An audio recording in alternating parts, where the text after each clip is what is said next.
Guys, what's up? I know it's been a while. The summer has just been flying by. I have a lot of interviews coming up, so I can't wait for you guys to listen to it. I just gotta, again, I'm editing all of this myself. Just give me a chance and I will have it for you very, very soon. This is kind of sort of a back to school episode. All you architecture students that are listening to me, because this is for you. I got a chance to interview two NOMAS students from the SPITZER School of Architecture. You know, you swear that I actually went to this school with the amount of graduates and students that I've talked to going into this school. I don't know why I'm drawn into this school. I'm trying to think, why am I drawn to all these students? And I think one is because the school is very diverse and all the women that I've talked to are diverse and they are doing their thing and they're just putting themselves out there. They're making a difference. Not to say that none of you guys out there who doesn't go to this school aren't putting yourselves out there. I'm not saying that at all. It's just, I don't know. It's just they pop up on my feed more. I don't know. But if you are interested in coming on this podcast and shouting out to your school and just telling me all the awesome things that you guys are doing, just let me know. I'm on IG all day, every day. Arcus Polly. You can also hit me up on Twitter, Arcus Polly too. And just, you know, like, hey, Melissa, what's up? What's up? Give me some love too. I'm like, all right, sure. I have a lot of love to give. I think also going back to why I'm so drawn to this school is that it's a commuter school for the most part. A lot of the students that go there are from New York or from the tri-state area. And the school I graduated from, and you know, both schools actually on that thing. I went to Wentworth Institute of Technology for a little bit, and then I went to University of District of Columbia. That's where I hold my BArch from. They're both commuter schools. Like, I don't know if UDC has a dormitory yet. I haven't been following that, but definitely Wentworth. I'm sorry, I did Wentworth. It's Wentworth. I don't. Yeah, it was strictly a community school. A lot of New Englanders are you know, is regional, I should say, and it was hard pressed to find someone from the DMV area. But yeah, and I think that you being in architecture and the mindset that I had to, that you live in the dorms, you experience that only because, you know, you live in studio, and to track your model on the T or on the bus, MTA, or like whatever, to bring all your supplies to your studio space. Like, that was just horrendous. I have some horror stories about that. Like, you know, models or even like presentations with either with your Mylar. I'm dating myself, with the Mylar, or with the, even when you have to print, right? Just trekking your stuff across, like, whatever. It's always like an adventure in itself. Going back to the diversity kick, it's both Nicole and Gabriella are both multiracial or biracial. Even when I was talking to Primavera, everybody's from different places, even though they're all like New Yorkers, basically. They're first generations for the most part, you know? I have yet to talk to someone that's like come from money. It's a struggle. And I see myself in that, and I think that's why I'm so drawn to it. So yeah, as always, guys, you know, I like to keep this short and savorable. Savorable. Tasteful. I'm trying not to say sweet, because I've been saying sweet a lot every time. So, but anyways, again, this is for the students, but you're more than welcome to listen and get that perspective. So here you go. My name is Nicole Bass. I'm a rising fifth year at City College of New York, pursuing my bachelor's of architecture. I was born and raised in New York, floated between Queens and Brooklyn mainly. And then my family, they immigrated here. So my mother is from the Philippines and she grew up there for 8 years and then came over. My dad grew up at the time Soviet Union. They came over here when he was 15, and then they both met at Brooklyn College. So CUNY system has always kind of been in the blood. And in choosing City College, I think what happened was, again, I just love New York City, and every college I went to was, oh, look, we have internships here. We have, summer classes here. Well, I could just choose to be here and do that for my entire year. Where my dad were very pro CUNY just because of the reputation and all that. So that was a big influence. Growing up, I think I don't know, the classic first generation family where they were learning, my grandparents and stuff were learning English, and then my mom and dad were learning English. So when I was younger, they definitely had an accent. Both spoke Ilocano, which is like a dialect of Tagalog, and Tagalog is the main language of the Philippines. And then my dad had a Russian accent. But then as my sister was born, she's turning 13 this year, kind of faded and stuff. So it was always interesting I didn't have to translate, thankfully, but definitely having to explain the system to them was always an interesting conversation to have because they didn't do their first K through 8 here and stuff. I feel like I'm missing questions. No. So it's a whole bunch of questions. It being you first generation, how was that in school? Was it diverse or it didn't matter or? I went to, so the way I did school was very random, or it was just not the typical thing. I jumped school to school either every year or every 2 years, either because the school only went up to a certain grade, or I ended up going to a Roman Catholic school because that's what my grandparents are. So the late 2000s, that's when the archdiocese was closing all the schools down and merging them. So I was part of that, and yeah, so I ended up going to 6 schools for K through 8. Some were more mixed than others. I ended up in my middle school was predominantly more Italian, but everything else was pretty much Black or Latino. And then I was the only resemblance of Asian. But it didn't really matter. I think everyone had their own ethnicities and background that they were bringing to school. So it was nice to throw in the Filipino and Russian mix because also people thought I was kind of not weird, but interesting, I guess, because I'm biracial. So they're, oh, I'm only this, I'm only that. Cool, you're so cool. No, I don't know what to say to that as a 7-year-old. So how'd you get into architecture? Why architecture? I was I was pretty lucky. I always loved architecture. I think I always loved the built environment and how things changed. As I mentioned, I bounced between Queens and Brooklyn, and my family's throughout New York City. Filipinos are everywhere. So we're along the East Coast and the West Coast. So we would go visit them in Florida, Maryland, Virginia, all that, even Montreal. And just seeing how they're my family, right? So I think they have similar identities as me, but then they grew up in completely different worlds. And it was just so interesting to have that conversation with them, just about where they've been and how their school system's different, or even their houses are different than us. So picking up on that, as well as seeing how New York City, there's always cranes in the sky, it just really piqued my interest in the sense of who is possibly doing all of this work? Who is funding it? Who is even asking for this to happen? And here I thought New York City was in the rut because, the MTA is crazy and, NYCHA housing is crazy. My grandparents grew up in subsidized housing. When they came here, they got subsidized housing, so then I grew up in that house. And it was just all these extremes, and it just interested me to pursue it and understand it and, be better and know how to fix, a drywall.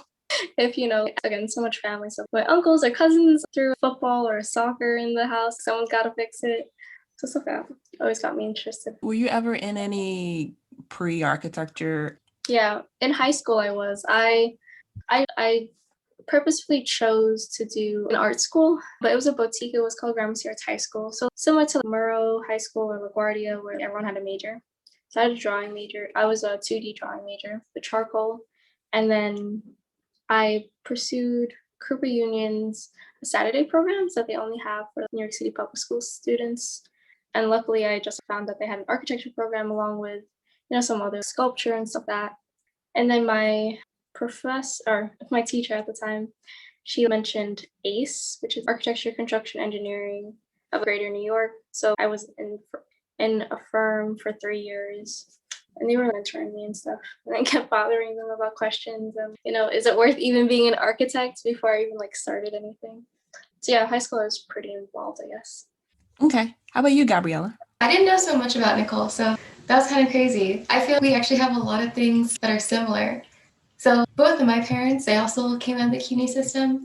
My dad, he's from City College of New York, and then my mom, she's from City Tech. And they both emigrated here. My mom came here when she was 20, and my dad came here when he was 4, something really young. And so yeah, they're both from DR, but they all, Dominican can kind of anything. So my dad, he's half Hispanic white and Hispanic Asian. And then my mom, she's mixed, a quarter Hispanic white, but everything else is more on the black side, Hispanic black. So I'm kind of biracial too, or triracial or whatever. But at the same time, it's growing up, it's always been weird where people are kind of, oh, what does that mean for you? Or some people will be, oh, but you're not really this, you're the other, or, those weird, annoying things. Especially when people try to cover up, because we were just talking about politics and whatever. I remember I was dating somebody and they were like, but you're not black or something. And I was like, I am black. And they're like, no, you're Dominican. And I'm like, no, you can be both. One's a nationality and one's a race. Those are two different things. And, it's just those things of being mixed where it's people, you get to hear so many different people's opinion on your race, which is kind of funny and kind of irritating at the same time. And then also appearance-wise, people try to force you into one box based on what you look like. And I know what I am and I know what I look like. And because I know the ingredients, I guess I'm just going to keep going with that. I'm not going to just write myself off as other, or write myself off as whatever you think I look like. So that's one thing that got to me. And then also when I was coming for picking schools, like my parents were both very into going to CUNY going to City College of New York. And it was just because one of my grandparents, they live right by there. It's the same house that my dad lived pretty much his whole life. And they were like, it's cheap, you're going to have a 15-minute commute, don't got to pay for anything. And, that's pretty much it for me. I couldn't pick anything else, which was fine now because I honestly didn't have a strong opinion. I had opinions of where I wanted to go, but now going to City College, I see how many of the positives are. And yeah, I probably would not be getting any of that at these random cute campus schools. And so yeah, that's it. And then going towards architecture specifically, I never thought about architecture at all in high school and college, in elementary school and etc. I just never thought about it or talked about it. And I was born in the Bronx, but after age 7, I moved to New Jersey, South Central New Jersey, which is very cute and suburban and kind of cookie cutter in a way. And I don't know why I never thought about it at all. And so when I went to City College, I was going to go into computer science because that's what my dad was into. And he was always telling me and my sister, you're going to be scientists, you're going to be programmers, whatever it is, you're going to be engineers. He just wanted us to be mini hims. That wasn't really my passion ever. I took computer science and engineering. I was even robotics in my high school. And I kind of just did it because it was professional. And I knew that there's a future and that's kind of it. I didn't have any love or passion in it. While I was growing up, I've always loved drawing. I was so crazy about anime and things like that.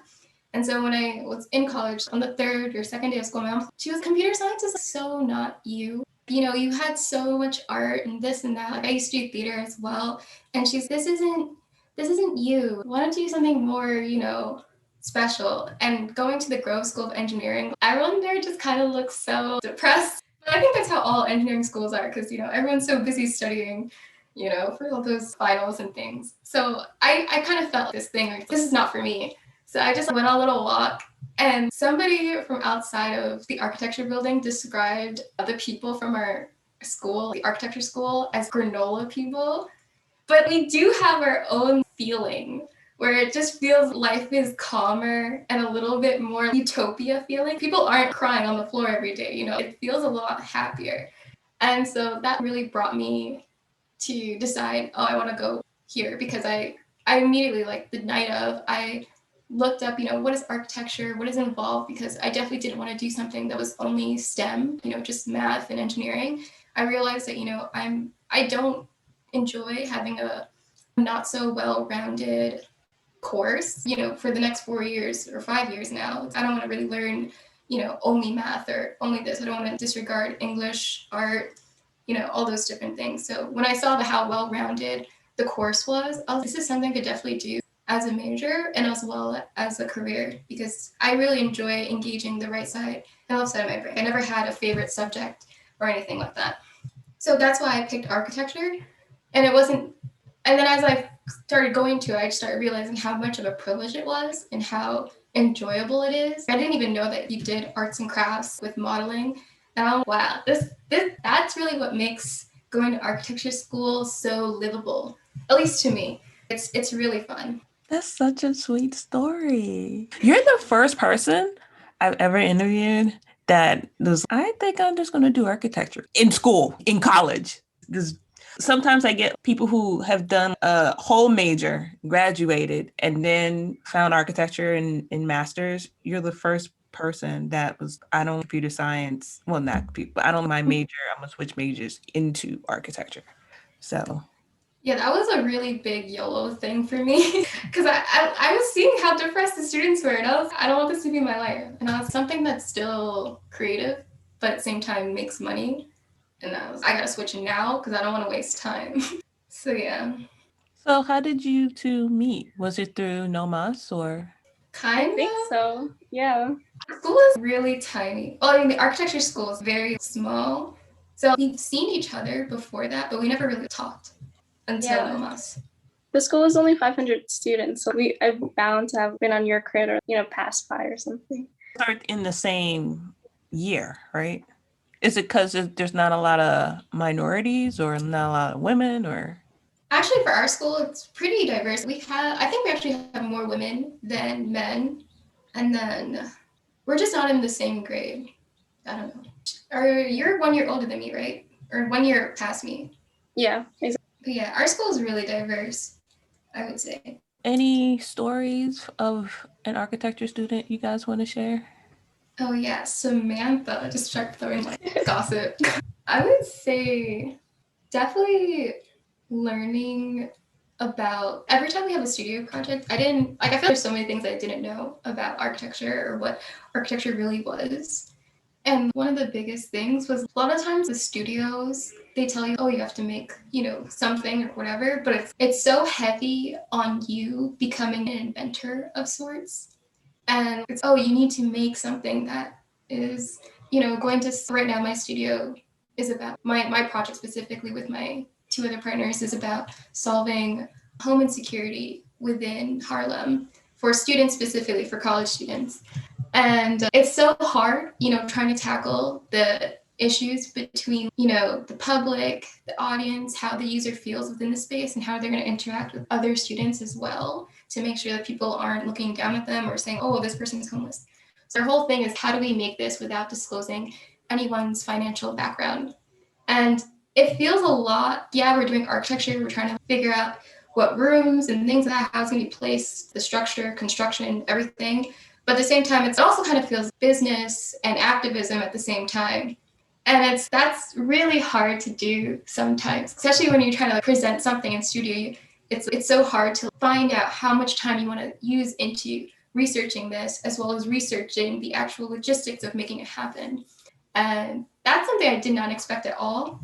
And I really enjoy that. I think for me, in terms of horror stories of architecture, all of the people that accidentally cut themselves, and I'm one of them.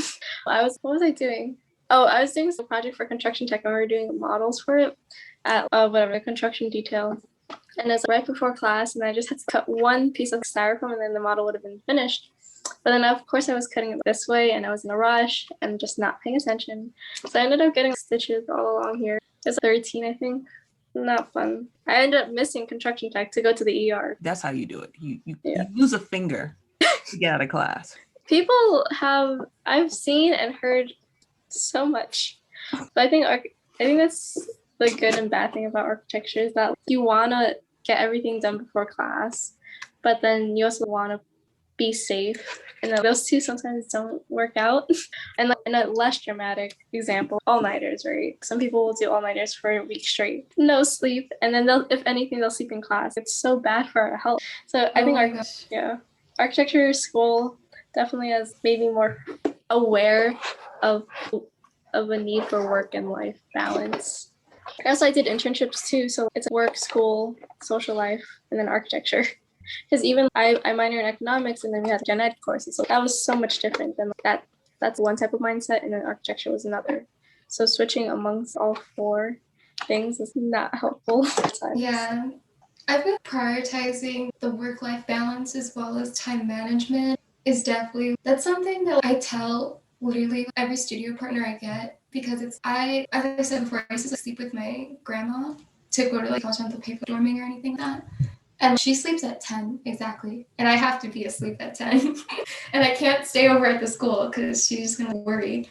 So I always tell all my studio partners, I can't stay back. And there's no way around it unless she's going to kick me out from stressing out all day. You can just tell when somebody has no sleep. And it always bugs me because I have to get my sleep. So I'll wake up earlier if I know I have something. Or like I'll just, I have this schedule where I go to school at 8, whether or not I have class. And then I leave at 8, whether or not I have class. I just keep doing work between those 12 hours. And so that's always what keeps me not staying over. And then I've only stayed over once and so far in these 3 years. I wish I could put that on my resume. During COVID, second semester of COVID, last semester, the fall semester, one of my partners, she just could not go to sleep on time. And it used to bug me so much because, it shouldn't bug me because it's somebody else trying to deal with their own, they're doing their own set of challenges. But it still bothered me because the difference is so obvious. And I think that's what companies and schools need to understand, that, when somebody is sleep deprived, it's harder to speak. It's harder to think logically. It's harder to make real decisions.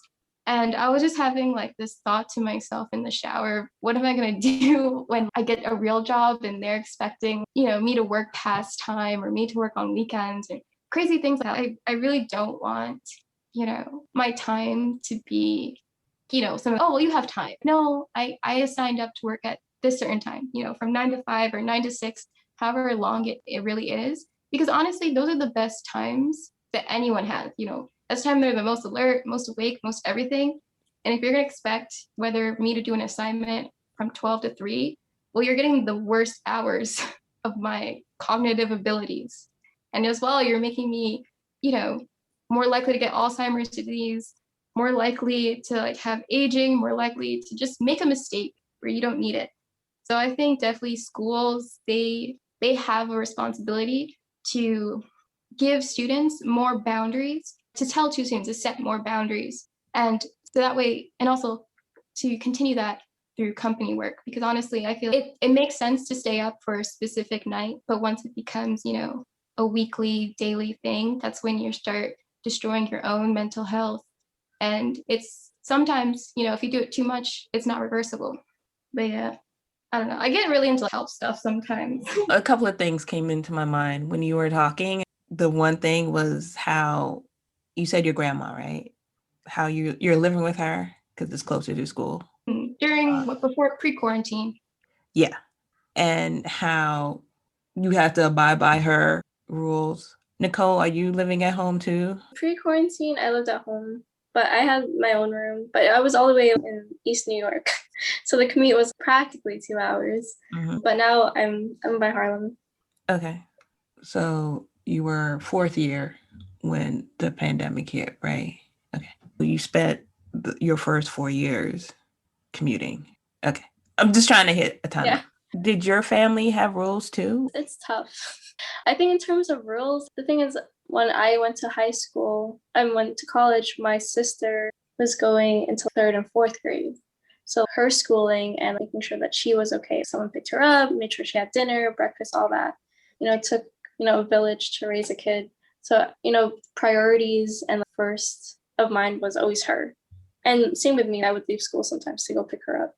So when I got into college, everyone was kind of this honor system. I'm trusting you that you are making the right decisions to do all these things. But in high school, I did so many extracurricular activities. I went to freaking Saturday school. And so I built that trust up with my family, I would say. And that, things happen. I also helped with my theater department. So, we'd help build freaking sets till 11 o'clock. So they understood that I wasn't just lollygagging and I'm just hanging out to hang out. I'm actually here doing stuff.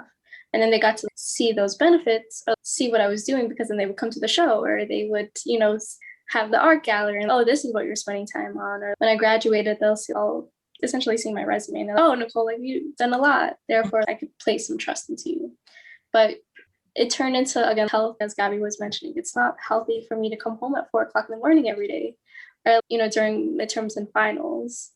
So it Coming home late was more of, Nicole, are you okay? Are you eating enough? And for any Filipino family, just, oh, bring food to school and share with everyone. Make sure you eat. Make sure. Yeah, I think exactly. that's all across the board. Make sure you eat, you know. But what Literally. culture you're in, it's the food is So vital.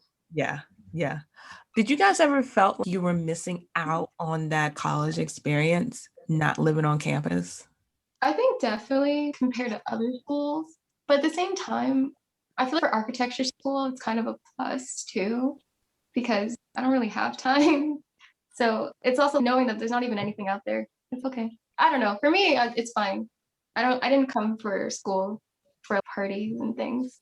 I think for me, I always saw New York City as your playground or campus. And that was what all the big schools were selling me on.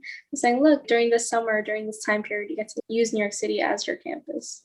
So then when they're, oh, but majority of the year, you're going to be spending it in some place upstate or wherever, where, you know, there's not a variety of architecture and the nearest anything you have to drive to is so unappealing. And then my friends went to those schools and they're like, they miss this. They call me all the time saying, oh, how's getting soup dumplings? How's getting boba? Authentic stuff. Yeah. And I was like, thank God I do not go there. And then in terms of the party scene or social scene, again, New York City has events left and right. Again, events happen at the same time and you have to choose stuff. So I never felt like I was missing anything on commuting except the independence thing that a lot of my friends appreciated.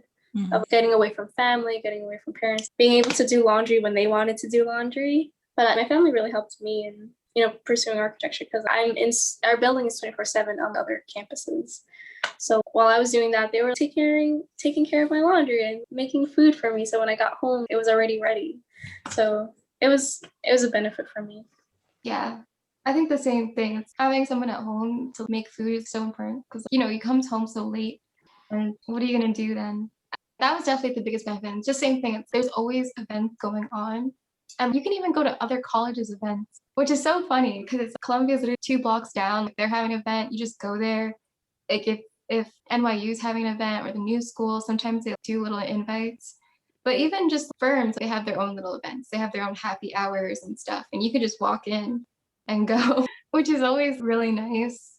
And even if there's nothing to do, if you just want to go and walk around on a Saturday, free stuff just comes to you. Sometimes they're like, hey, well, pre-COVID, pre-quarantine, they're like, oh, we go pop-up shop, or, you know, Google's doing some weird thing where you get free, you know, coffee with marshmallows and your face on it. There's always something to do. And I feel for me, I come from the suburb. So I kind of have this weird mix of kind of being away from my family, but at the same time being with my grandma.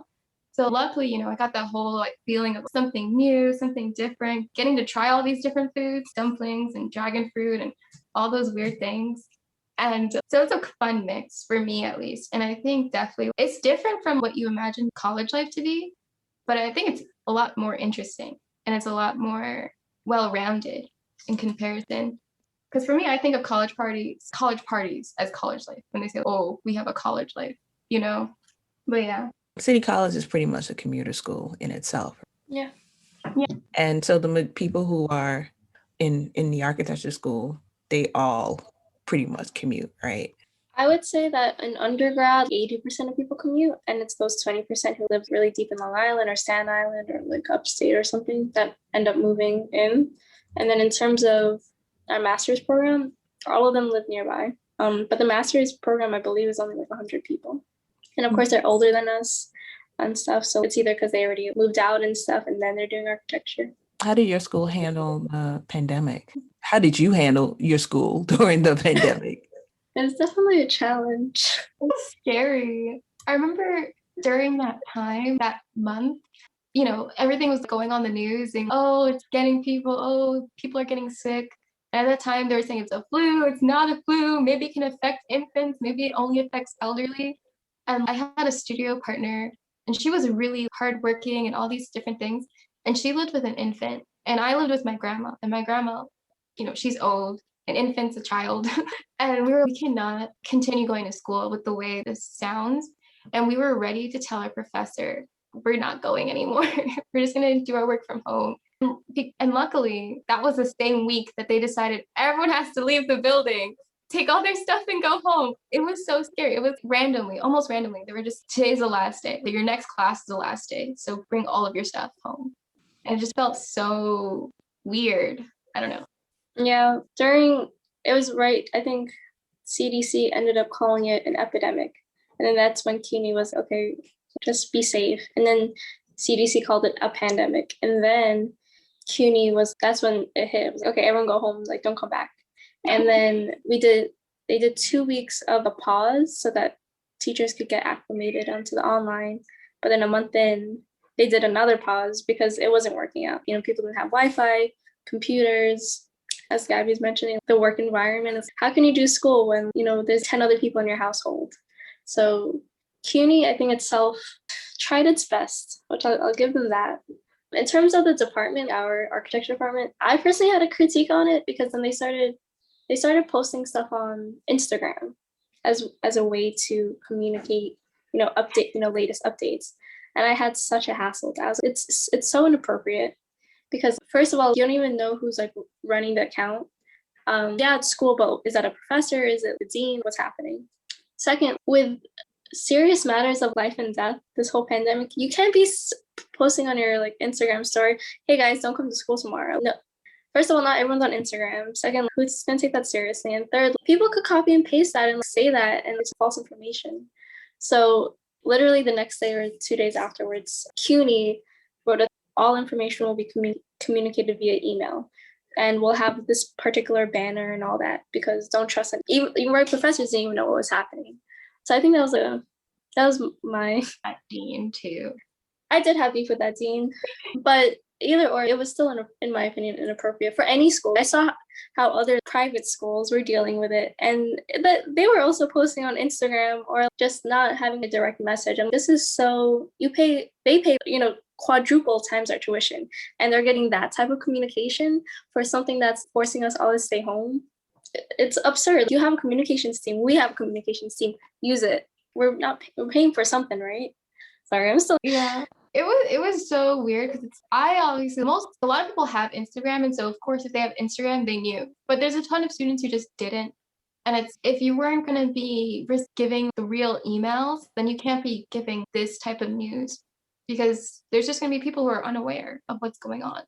But yeah, I didn't actually have too much of a problem with it just because I was on Instagram. But I think definitely that whole transition was a lot of stress. Because at least for my semester specifically, we were doing a study on Paul Rudolph, and all of our physical projects were actually supposed to end up in an exhibit at the Paul Rudolph Foundation. And we were so excited about it. We were paying for, expensive bathwood, putting all our time into it. And then, out of nowhere, they're just, yeah, everything's closed. Your models are going to stay here, or you can bring them home if you want and let them, do their thing. But that ended for us, and everything had to go online. All that physical work had to go virtual. We had to make everything into booklets.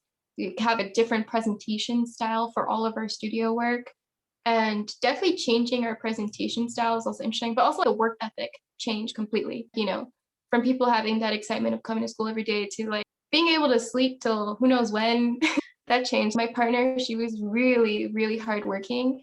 As soon as COVID happened, she kind of faded away. And that was because I really respected her work ethic before that. So I knew, it wasn't her personality. It was just the transition. So that was fine with me.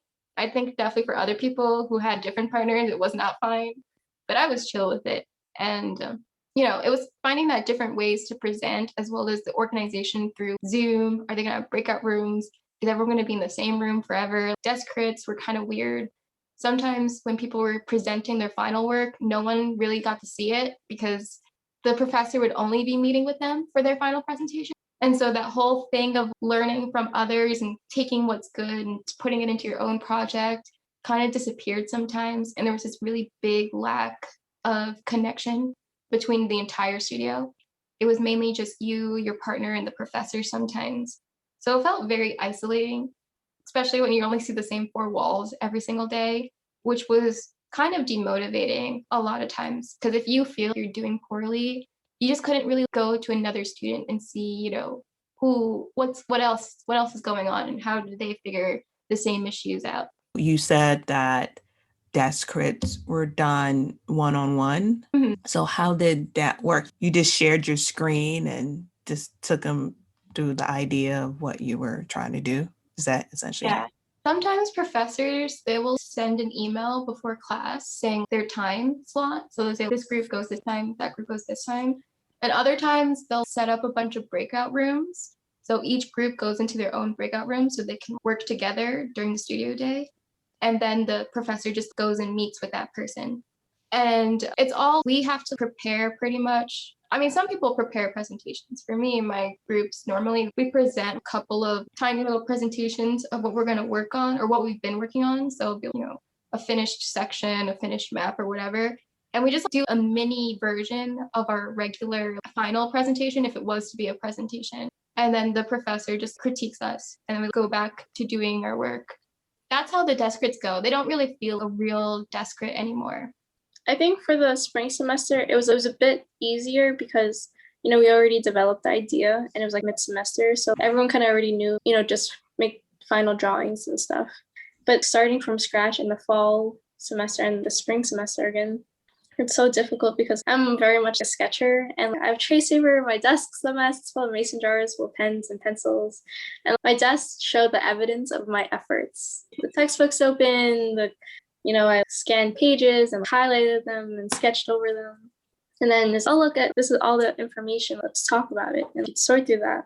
But now in the digital world, first sketching, it just doesn't do the job.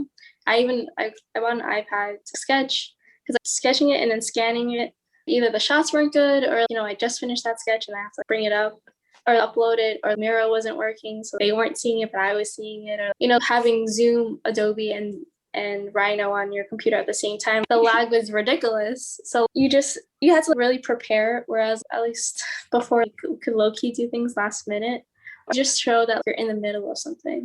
But desk crits felt you had to already have things fully thought out or fully finished in order to even feel it was worth talking to your professor about. Because if it was half-baked or you didn't draw it correctly in your sketch, then they're like, well, what am I looking at? And then you spend more time just translating your work rather than talking about your conceptual thing or, improving graphics. So, and I think each professor took it differently. Some are really good about, having a middle ground. Other people meet you where you are. Some other professors meet them where they are.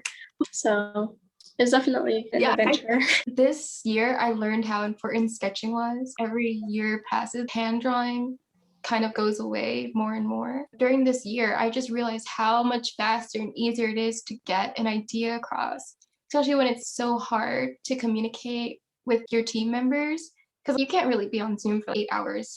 It's just kind of hard, mentally hard. Sometimes we'll have to be making Rhino models so that way the person can see what we're thinking about three-dimensionally.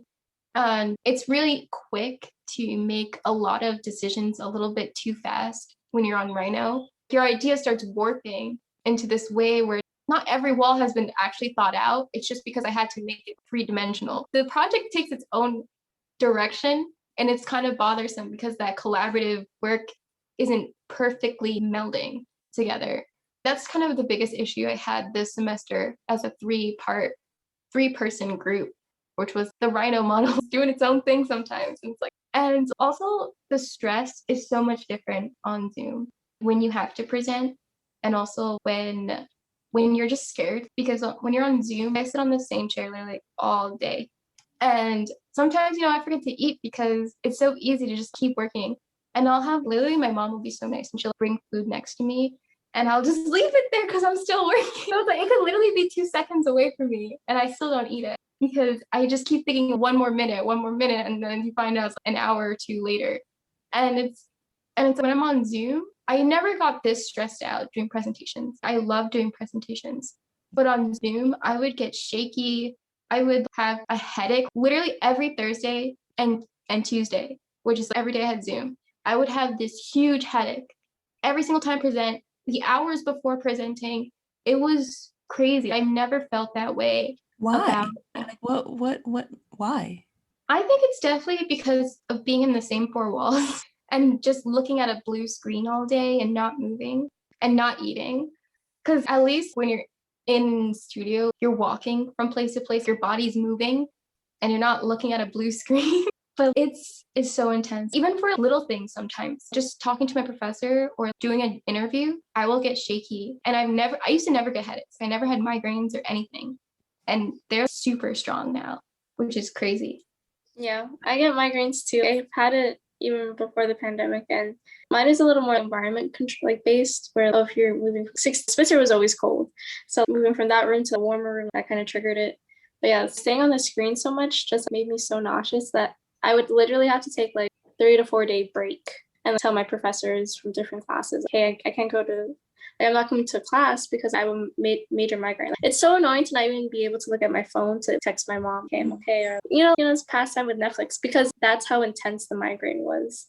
And then I just feel so guilty because of partners, it's not I don't want to do the work. It's if I look at a screen, I'm going to throw up. And obviously that's no way to live a life, let alone do school. And I've been grateful that my professors have been super sweet about it. But I hear some other professors, they're, oh, can't you just take Advil? Or did you get enough? Or didn't you sleep? Or something along those lines. And just don't talk to me. If it was possible, it would already be happening. Right. Before specific email about making accommodations. It's those things too. They just expect work. And I understand as a professor, you're there to push the student. But it's so hard when you're having a headache or you're having shaking. It's physically affecting you while you're trying to get something done. And what is it? Also, it's for me, what you're saying, sometimes you just can't come to class. Whatever class is a lecture, I can't even look at it anymore. The audio bothers me too. For some reason, it bothers my ears after an hour or so. But at least I'll just put my phone off. I'll put it on my phone so that way I could bring it with me. And I'll just have it off so that way I don't have to look at the screen. And I'm listening to audio. But sometimes I even disconnect audio because I'm so sick of hearing digital noise. It's really bad for me for some reason. In terms of software, what type of resources did the school provide you during the pandemic? It took a hot minute, 2-ish months for the Adobe licenses to come, for us to access it through our personal computers, but we had all of Adobe. Rhino is, it's a 3-month span, so we just kept renewing emails. And then in terms of, I think it was midsummer that they purchased the premier Zooms for all the students. And then CCNY specifically has technology center where they gave Chromebooks, headphones, microphones to any students who needed it until mid-October. So from March to mid-October. And then they also gave, free mental health things. They extended it for people and they expanded. I think they hired a bunch of new people for mental health. They also gave remote access to the lab computer, so for ArcGIS or anything crazy. But we also lost, the gym access, woodshop access, and that. So for model making, that kind of stopped happening. Some people can do models, some people don't do models. I don't do models because unless it's paper or something, foam, I don't do any big models because my family's, you're going to break the house, you're going to make a mess. So I don't do those things. Is there talk about coming back? Yeah, we're doing our department specifically, since we have our own building, we're doing 50% capacity. And there was a committee of faculty that proposed the whole thing on how to do it safely.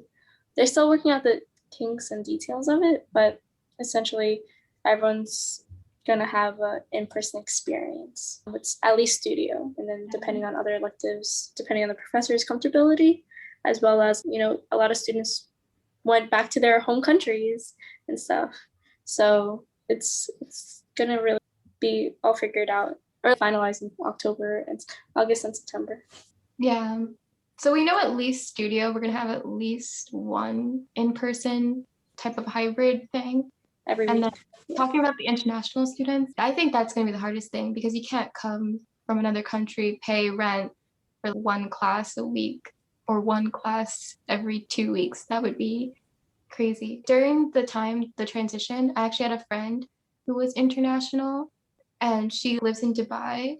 And so during that time, Dubai wasn't open. So she couldn't go back to there because they were not accepting US citizens. And CUNY was changing their dorm situation. And so she was stuck going to like random, distant relative homes. And then there was a point where she was just, hey, are you able to have me for a couple of days? And that was just really crazy because that was deep into the summer at that point. She's been hopping for a couple months. I said that's horrible. I know. And it's so stressful. I feel like if I was a parent of an international student, but yeah, you're not coming back until the school says exactly where you're going to be. They're going to drop you off at, you know. And it was also tough for some of my friends, their relatives passed away. So they wanted to go visit, but they're in a different country or different states. They would leave New York City to go visit them or attempt to. And, you're so focused on that. How could you ever do school? It was outrageous. It was really crazy because there's been so many, just regular deaths. Everyone in my team for this semester has had somebody pass away during the semester. And I had somebody pass away during the winter semester. And they were all really close to us. And, you still have a project to make, you still have things to do. But it's this year specifically, there's just been so much death as well as, worrying about people in the hospital and stuff. And I feel studio is a pretty bad situation to be in because it's project-based. So no matter what, you have to finish the deadline. And so I think there's nothing you can do about it. That's just how it is and it's how it's always going to be. But that was definitely something very specific to COVID that I don't know how someone would be able to cater to. But it was 100% a lot to go through as a team. I'm going to switch gears and just talk about NOMAS tea. Talks with NOMAS. We'll let you know when you're on Spotify too. Because after you talked with us about Anchor, we actually went to go look at it. And now we got on Spotify. Yeah. That was all because of you. Aw, I'm glad. Now you're reaching more and more people. Hopefully. We haven't been sending it out, spreading the news so much because finals started coming in as soon as the last time we talked. Yeah, exactly. But this summer is our time to rise. So how did this come about? How did it start? I always wanted to do, ever since I took on social media chair in my second year, there were just so many great conversations being had at Spitzer, either about studio or about architecture, or about life. And all these students had very lucky to be in different groups and, being in person. I got to hear all these things happening. And I was like, this would be perfect for a podcast, just anyone listening to it. And then, no one wants to sit down for an hour. It doesn't feel as organic when, someone pulls out the tape recorder. Mm-hmm. So when the pandemic hit, I was, this is kind of the perfect timing to do it because everyone misses each other so much. They haven't seen each other. So I started it last spring. Wow, it's been a year. And started off with the basics of just us, NOMA, whoever was on the NOMAS board, we did 3 episodes. But then it was, May and June and people were graduating in COVID. So then I did that series, graduating COVID, and tried to bring together, I think it was like 5 groups of, graduating students. And they really loved it. They were, this is a perfect outlet. So nice to see everyone because they literally hadn't seen each other since February because they're not in the same studio. Life is busy, all that. And I was like, oh, wow, this is a potential. And then from then on, it was just finding opportunities to, connect and record those conversations so other people could hear the anxieties, but the hopes and the potentialness of everything. Yeah, I was part of the first one with Nicole as the producer. So she didn't talk in that one, but she was there guiding it all. And we had, I think, 3 people. Half of our board was talking on there. And we were just talking about the first time we realized that quarantine was going to happen and how big the pandemic was really going to impact us. And it was such a crazy talk. After you go to yoga or something, or after you have a nice massage, that's how it felt. Wow, I feel so lifted. So it was just encouraging to see everybody? It was just the conversation? It was just a combination of all that, right? Yeah, a combination and just talking about the things that you really haven't gotten to talk about. Because in studio, you could talk all day. But once you're at home, you only message somebody unless there's a reason. Mm-hmm. Nicole, this is last year. Once you graduate, then what? Get a job? Yeah, it sounds so dull. There's a few things up in the air. I want to continue with AIS, and they have elections and stuff, and the president, vice president, where it's a full-time job in DC. So I'm definitely interested in that, and I would be doing it in December and then be doing it for the next academic year. if, plans change, I definitely want to get licensed just to raise the statistics because it's just so tiny, it's irksome. And a lot of my friends want to get licensed too. So since we're all graduating around the same time, it seems like a good plan to do it right after school and, share the ARE study books and stuff together. So that's my main goal right after college. But then, midterm and long-term goals. I love working for the city. My current job is city related and have real change to just the streetscape.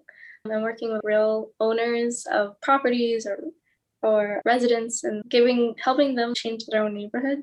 So I'm trying to get into that field. What job is that? Right now, I'm at the Flatiron 23rd Street Partnership. Sorry, it's a long name. And technically, I'm digital marketing, but I help with the streetscape, the economic development and streetscape. So we're helping restaurants build out their outdoor dining. We're also, DOT is having a Broadway vision. I don't know if you guys seen it, but they're trying to revision Broadway to be more pedestrian friendly. So as a business improvement district, we're trying to convince them to let the entire Broadway be it, not just bits and pieces. So surprisingly, I'm doing a lot of diagrams and some drawings and pitching ideas and stuff. So it feels a good mesh between architecture and the real change. That's more meaningful than those luxury condos that I've built.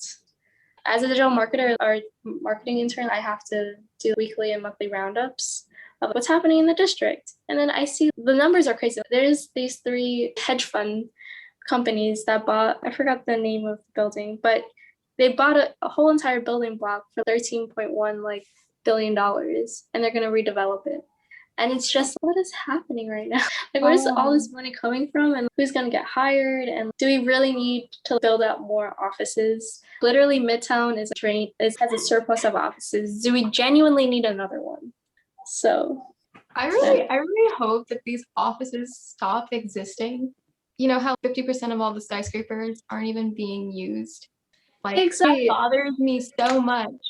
And the rent's too high. California and New York, we have such crazy home insecurity because the rent is high, not because of anything else. It's just because those are the most expensive places to live in. So of course people are going to be scared of losing their homes. And people keep saying, oh, people are leaving New York by the dozen, thousands a week. But because these people are so rich and they're able to keep these buildings empty for no reason, it's never the rent's not going to change at all. It's so sad. I don't know. Gets me bothered.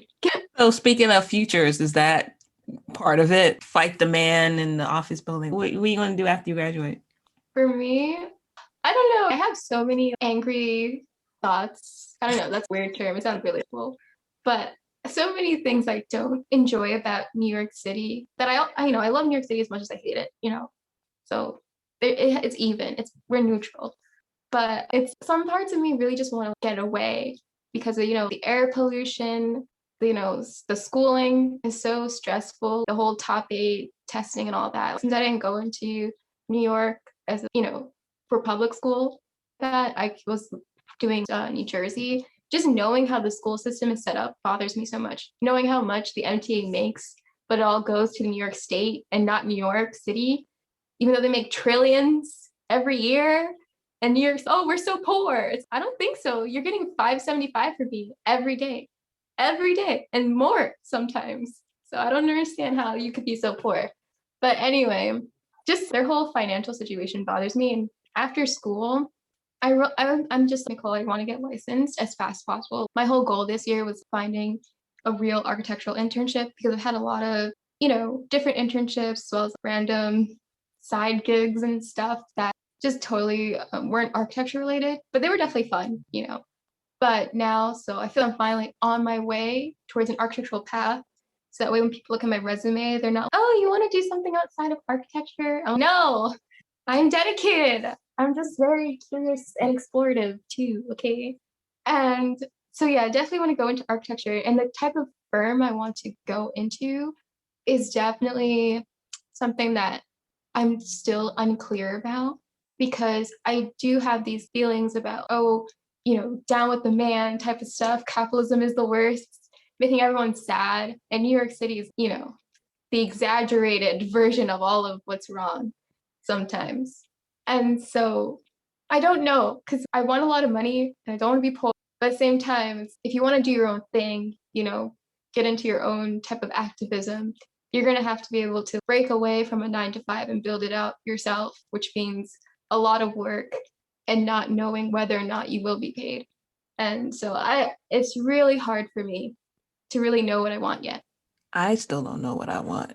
So that will never, ever stop. And I think that if I was to give either of you advice, right? Remember how you feel now, maybe write it down so that 10 years from now, you won't forget. And then you may end up being stuck at a firm you really wasn't meant to stay that long for, or you end up being miserable, but don't understand why you're miserable, or whatever. I think it's important to write it down now so that the future you can remember the past you. That makes sense.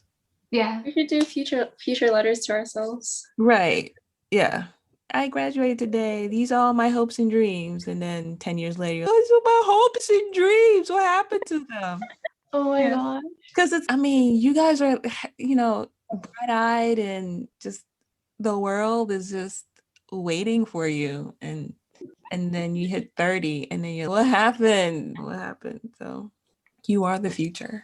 I think that's it. Is there anything else you guys want to talk about? I really like that thought though. Right now it does feel anything's possible. And I'm scared to end up in a company where it's, everyone's doing the same thing as me. We're all doing the same types of tasks. Because I feel in school, you see people who are doing, 20 different things, who have 20 different expectations for how their future is going to end up. But I'm scared to end up somewhere where we all think the same. And we all think that this is going to be the death of us as well, till death do us part. Right. As long as the company I truly enjoy, then I'm cool. Would you ever leave the state? For New York, definitely. If I decided to have a family, I would leave because I don't want them growing up in that air quality situation or going through that stressful school process. That scares me. And then kind of for my own health, I would kind of leave too because New York depresses me a little bit. And maybe it's just because I grew up in the suburbs. I'm used to nice air and I don't know. But the air is really what's bothering me, as you can tell. So I really do want to leave, and I want to not pay so much in taxes. Still gonna be in New England, then Vermont or Maine or something, or maybe. My sister, she's really into personal finance, and she's telling me South Dakota is where I should go. So whatever makes more sense money-wise, that's my intentions. But for an internship, I kind of want to just go anywhere random. Yeah. I saw these internships abroad too. European countries are looking for New Yorkers or US students. I think for me, I definitely want to work in different places just to get more well-rounded and not to be so US or New York City focused on approaching, future design problems. But I think I don't even think of family when I start a family yet. So I don't know. I feel like I'm the type that I'll eventually end up dying in New York, but between now and then, I'm pretty much wherever the wind takes me. Have you guys been abroad yet? I went to Barcelona for my study abroad, and then I go to AIS conferences and AIA conferences. So they've taken me throughout the nation here and there. Similar. I went to Israel during my undeclared year, which now is a really hot topic. And I didn't know anything about Israel before going, and then I learned way too much after going. And then I also been to conferences that took me to Dubai and California. Wow. I haven't been over there at all. Wow. I don't know. I didn't think I was ever going to leave the East Coast before starting school. That was crazy to me. I didn't even think I was going to be in a plane. No, unless a 24-hour flight, It was actually 9 or 12, something like that. But crazy. Was it the work flight? Yeah, it was direct. Wow. Oh, yeah, because okay. Yeah, you can go direct almost anywhere from New York. Yeah. And one last thing that we didn't talk about too, it's identity for yourselves, because you both identify as biracial or multiracial. Have you thought about traveling to your home countries? I think I'm so white passing that Filipinos don't even recognize that I'm Filipino. Even some of my friends, they say I don't even look Asian. and stuff. So I've never had to deal with that, but my other friends who look more Filipino, immediately they start speaking Tagalog or the languages. I never have to really, I guess, address my identity unless I have to explicitly say, oh, I'm also from the Philippines, or oh, my mom's from there. Then it's just a side conversation, but it's never super upfront, which I don't know if that's lucky or not lucky. I also don't know the language, which is another immigration family story. A lot of my friends, right, they don't know Spanish, but their moms and grandmothers do. I don't know Tagalog and I don't know Russian. So it's a lose-lose situation. I'm in neither. Like the closest thing I could actually just identify to is just being a New Yorker. It's really sad. And I try to be more, I'm writing a paper about the Philippines in my classes. I wanted to do my thesis about the Philippines and Russia, but thesis in our school isn't working out. So I feel like I'm losing opportunities to concretely explore my culture, which is disheartening. Yeah, I feel the same way. I don't know Spanish at all. And sometimes people see me as, I guess, black passing, not white passing. And they don't even think anything. They don't even think I'm Dominican or anything. And Dominican people don't think I'm Dominican. And it's really annoying sometimes because it's feeling that rejection, just not even knowing who you are. They don't even think so. They think you're just, any other person. They're not part of their group. And then when you do say, oh yeah, I'm Dominican too, and you try to, be friendly and things, sometimes you're like, well, you don't even speak Spanish. And it's just getting rejected again, and it's really painful in that type of way. And then also sometimes strangers will say they only know Spanish. And so sometimes they'll come up to me when they do recognize who I am. And they're just trying to say something to me and they're lost or something. They need directions. And I just feel so bad because I can't help them. And I know how they feel. You know how it feels to be lost and not know anything about what's going on. So I'll try to, do Google Translate or show a map or something. But in reality, I just feel I'm wasting time sometimes. And I just feel really bad, But in terms of going back to DR or going back to really learn, it's kind of hard for me. It's even hard for me to learn Spanish too, because it's, just so much of people picking on you, people bullying you, people saying, oh, you're so white, oh, you're so this, just because you don't know it. And it's having to learn it and then having to speak it to other people just to get the same response that no matter how well you do, because you're not fluent or because you don't even sound you're close to fluent, people are going to pick on you. So I know if I were to ever go back and start going into it intensely learning, I would have to go through at least a couple years of people just saying, well, you're not really Dominican or you're not really this and that. And it's that type of bullying I just don't want to go to. So it stops me from even wanting to start to learn or wanting to go back to my country because I don't really want them to, just throw all that at me. It's the pressure. Thank you so much for talking to me. Yeah, thanks for the invite again. This is our first time being guests, so it's a good experience. This was really fun too. I was just fun time. We were kind of going everywhere. Yeah. And I like how it wasn't just about, business or whatever. It was also a lot about feeling of just stress and life and identity. There's a whole movie. I'm glad you enjoyed it. All right, ladies. Thank you. Thank you. Bye. Bye. Hey, listeners. I have an exciting announcement. I decided to launch a membership program for the show, where you have a chance to support me and the show directly. I love creating the show, and it means the world to me that you all tune in to keep hearing me week after week. But it takes an immense amount of time and energy to produce. I want to keep the show going, and I want to invest in its growth. And I also want you to become a partner with me in this journey. That's why I'm excited to give you a chance to officially become a supporter of the show at glow.fm/archispolly, ARCHISPOLLY, or by clicking the link in the show notes.